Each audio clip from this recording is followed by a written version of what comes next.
96.7 KCAL. Rocks, here we go on a Thursday, which means it's a sports day, and stuff is happening as always, even in 2020. We got to talk to our guy, Pep. What's going on, Pep? Hey, let's not forget, it is World Series time. I know there's a lot going on in our world right now, but if you're a Dodgers fan, all eyes are on Arlington, Texas. Dodgers and Rays playing for the World Series.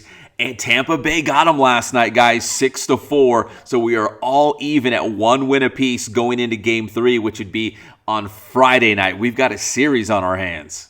Just like you said, we do have a series on our hands, which is really cool. But it's like, all right, Dodgers, it's not going to just be cruise control time. You actually got to play. I was going to say, as somebody who does not follow baseball, I know after Game 1 it was a big high, and it seemed like the bats had showed up for the Dodgers. So what happened here Game 2? It kind of just the pitching. Snell was the pitcher for Tampa, and he was on fire. He was dealing, and he shut those bats down. And, of course, the Tampa bats, they came alive. They scored like 8 runs. Yeah, you know, we said this before. Tampa Bay does not have household names. They don't have like these big stars. But if they had an ace on that pitching staff, it would be Blake Snell, and he had a great outing yesterday.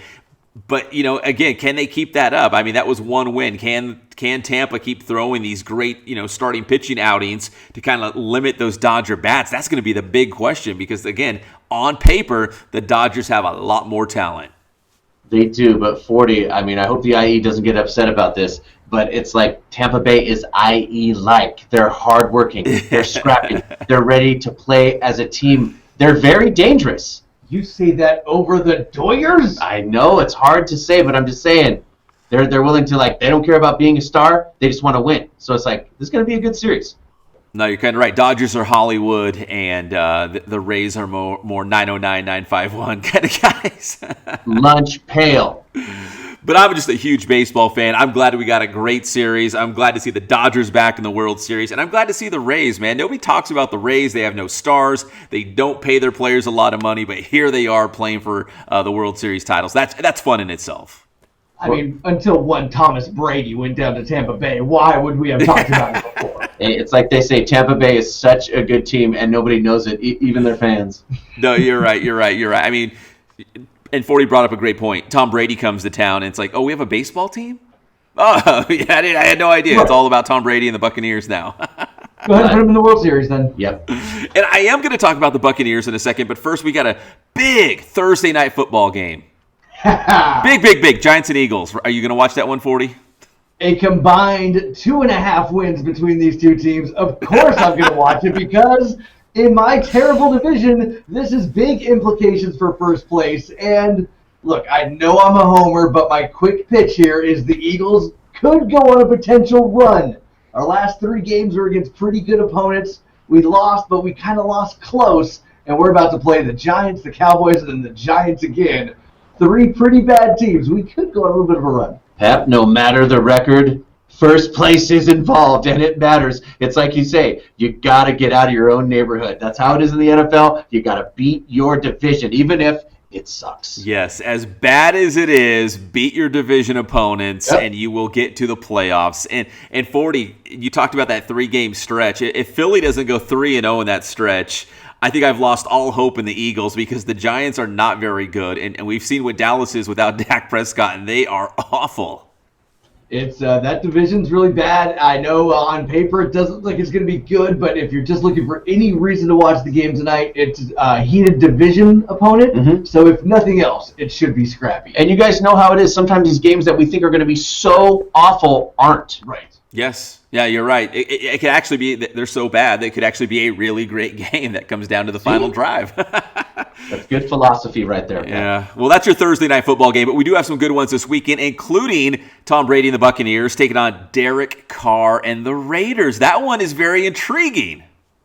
As 40 said, Tommy Riffick is coming to Las Vegas. Right. He is, and this could be, no, I don't want to say a Super Bowl preview here, but at least 2 playoff teams. I'm feeling more comfortable saying that about the Las Vegas Raiders, a playoff team. And it looks like Tampa Bay is going to make it to the playoffs. I mean, how does Tampa Bay stay focused when they have to keep Gronkowski in check in Las Vegas? Thank God maybe Vegas isn't popping off.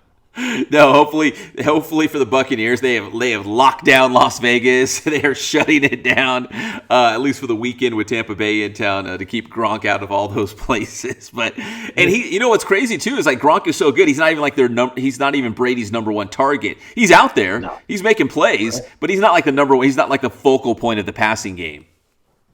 No, he's not. I mean, it could be a Rodman situation with him in Vegas, is all I'm saying. Potentially, yes. Potentially. Hey, guys, and here's another interesting note. So the Raiders have signed David Irving. He is a San Jacinto High School product. He played for the Cowboys, a pretty good defensive end. He started for the Cowboys, had a bunch of sacks. He was out of the league for a while because he was banned for the substance abuse policy. He was banned indefinitely, but the NFL reinstated him, and who was the first team in line knocking on his door? The Raiders. Hey, perfect. So David, our local guy, going with the Raiders there. So Raiders and Buccaneers this weekend. Let's see. We got the Jaguars taking on the Chargers. Not very appealing on paper, at least, in terms of great matchups this weekend. That should be a good one for the Chargers. Get Air Bear in there doing his thing. Air Bear, throw it around. You got to win some games. I mean, especially in the AFC West, that's some pretty good football there.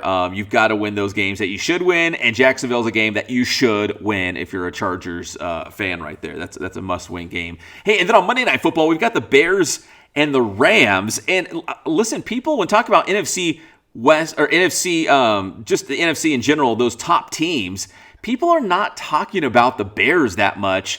But they're winning ugly, and that's kind of like been their branding so far, is it doesn't matter, just win, and if it's win ugly, that's what it is. To me, that could be the sign that they could go deep, because if it ever does come around, and it ever does start hitting on all cylinders, that's dangerous. I think the problem is that with a lot of the other teams that are undefeated or only one-loss teams, a lot of that credit is going to their quarterbacks, where the Bears so far have split their games between two. That is true. Yeah.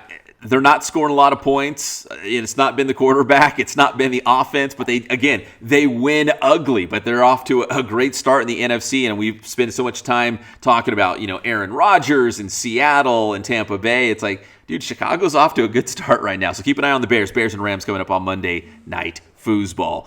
College football, guys. It is a big weekend. And for this simple fact that we have Big Ten football and also Mountain West Conference football beginning this weekend. So more of those college football games ramping up this weekend. Wow, so cool. Also, a huge UFC fight to not forget about Saturday night. Khabib Nurmagomedov and Justin Gaethje are going to be going at it. That is going to be fireworks in that fight. Could be a war, Pep.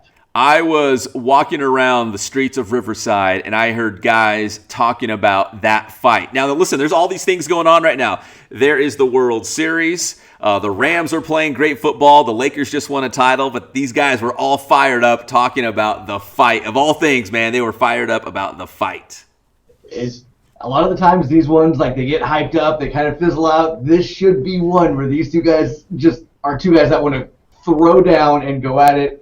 This should be a good one. I love it. See, Pep, covering it all. That's why we go to you, man. Tell them how to get your stuff. Can't wait. Go to Inland Sports right now. We got an exclusive interview with Tyler Algier, the running back at BYU. He's from Kaiser High School, another local guy on the national radar. That's Inland Sports, social media, and the YouTube channel. You see what we're talking about. Thanks, Pep.